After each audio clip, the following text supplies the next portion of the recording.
Are you ready?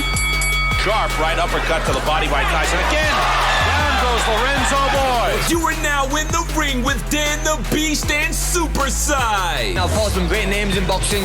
I've beaten some great names in boxing, but this is the fight for me.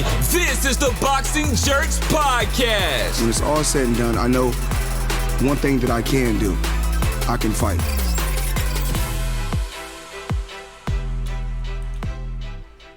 All right, ladies and jerks, we're finally back. We're doing this quarantine style. We're zooming from across the city. Today's episode, finally. How do you feel? Feel good, man. We got a lot to talk about. We got some fights that went on over the weekend, and we are looking at basically fights to come. Yeah, no, for sure. I missed recording. I want to keep doing it as often as possible so that we can provide content for y'all and keep it growing. Speaking of growing, you're the advocate for growing. I know you want to wait till you get a little bit taller. It's not gonna happen unless I put some mustards on, you know? You gotta drink your milk. I tried lactose. So all right, people.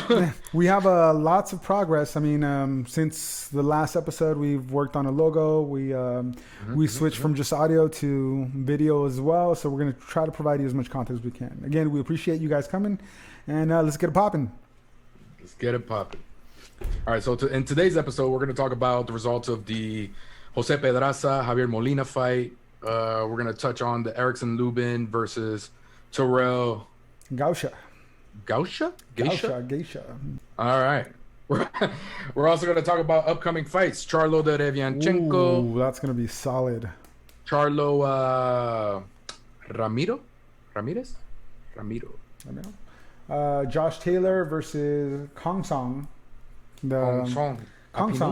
Sounds like a 90s thong song. It does sound like the 90s. And then other fights that are taking place. All right, so again, starting off with Jose Pedraza. If you guys had the chance to watch that fight versus Molina, man, big ups to Pedraza. He is a really good fighter. He's always moving versus Molina. Molina's solid, but I think his problem is that he's flat-footed and he relies too much on his jab. If anyone saw the fight, you saw a lot of accidental headbutts, and that's only because Pedraza keeps on moving, and he's really good at that, man. He's got the experience, bro. Come on now. He fought Lomachenko. Yep. Lost him in a decision, a very decisive decision. Mm-hmm. He got knocked out by Gervonta Davis. Yep. That was a shocker. I lost money. Hey, and that's because you bet with your heart, man. Just as soon as you see some Puerto Rican shorts, you're just like, no, not true. Maybe a little, but not true.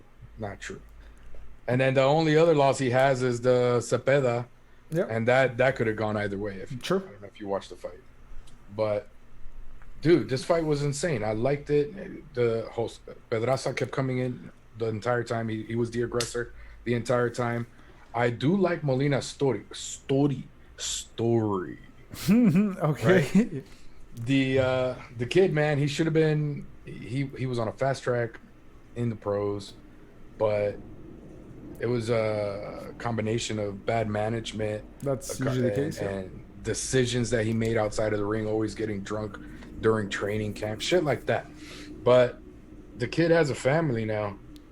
So that's an eye opener once you become daddy status. Not everyone, but some people. True. Some people get. But the he shit went together. back to his original trainer, and man, he's been doing good since. He was on a five fight win streak before the Pedraza fight. He's a good kid. I think he just needs to work on a couple of things so he can go places. Yeah, he was really good at keeping the distance. You know what I mean? So when Pedraza kept coming in, the one thing that really hurt him was all the accidental headbutts. But, I mean, how do you go against that with someone who ducks and weaves as much as Pedraza does? It's really hard to hit. And then Molina kept, as soon as he leaning saw head first, Pedraza coming in, he'd go head first, and Pedraza's coming out of it. So, yes, but there was a couple in there that were a little sketch. But still, I think kid has a future. Oh, Molina, definitely. He has to fine tune some of his, there's things he needs to work on, of course. Being flat footed, that's where your power comes from. But realistically, he needs to move. He needs to move, especially when you got someone who's running it. I mean, he was good at cutting off the ring. That's one thing I'll give him. Yeah, he was good at cutting off the ring. It's just once he started getting cracked with those overhand lefts, but he has some beautiful counters too. Yeah, Beautiful counters, dude. not to take away from Molina. I mean, but it was a one-sided fight. It was. Other than, I think it was the 7th round. Other than the 7th round where Pedraza was told by his team to take it easy, get a rest, and then we'll come back and brah. Yep. But then he cracked Molina in the 7th towards the end of the round and then just went at it. Hey, kudos to Molina, man. He didn't go down. Yeah, he didn't go down. He was a solid performance from both fighters, and the Pedraza got the W. So big ups to him. He did. They were both 2008 Olympians. Did you know that? I did not. But you can see the contrast. You know what I mean? Somebody that took the career serious and the one that was, I mean, that sucks though. That's also detrimental. Your poor decision making, man. Boxing is the lifestyle, and it's something that it's continuous inside and outside of the ring. You see people like DSG, Swift. He'll say he doesn't do drugs or alcohol because his body is complete. He wants. Yeah, but to him, this is a job. That's all it is, and that's why he'll take any fight, because these PBC fighters are guaranteed too much money for what they do. Like the Rob Zalka fight. Okay. You remember Angel's comment? He's like, why am I going to fight so-and-so for $5 million when I can make just as much by fighting a Rob Zalka? Nah, we'll take the Rob Zalka. I mean, that's, again, and we always come across this crossroad where it's sometimes the business aspect of it affects the sport aspect of it. You're not fighting the best fighter to be the best fighter. You're fighting whoever's your next payday. That's all it is. But there's few fighters that live, breathe, eat boxing. You know what I mean? You got Andre Ward, where he's constantly working on his craft. That's why he's one of the best, and he's going to go down as one of the best. Triple G, always working on his craft. These the complete opposite. Adrian Broner, Chavez Jr. Gervonta Davis is another case where he'll blow up between fights. So they get to this level and they don't take it as serious as they should, and it's unfortunate because Adrian Broner, he was a good fighter. He had a crazy amateur career. I didn't know till recently the amount of wins he had under his amateur career. Yeah, man, triple digits. It's ridiculous. Yeah. And he didn't take it serious. Nope. He took it for granted. He thought he was unbeatable. He thought he was better than what was it? Rock Nation. What was it? 40 mil? He wanted more than 40 mil. They offered him. That's true. 40 million they offered him, and he said, "Nah, I'm worth more than that." Should have taken. Then he loses to Maidana, and he's not even getting anywhere near that 40 mil. I think his collective fights after he lost to Maidana, nowhere near 40 million. No, his biggest payday by far was the Pacquiao fight. Yep, that was it. What was that 10? 10, yeah. It was like 9 or 10. Yeah. So I mean, it just sucks, man. Poor decision. He thought he was Mayweather too soon, and now he wasn't. Yeah. And now he's on the strip punching chicks, or was on the strip punching chicks. Yeah. He's banned from MGM properties, dude. That sucks when you do MGM pay-per-views at MGM. Yeah. He's banned ever since it was the night after the Pacquiao fight.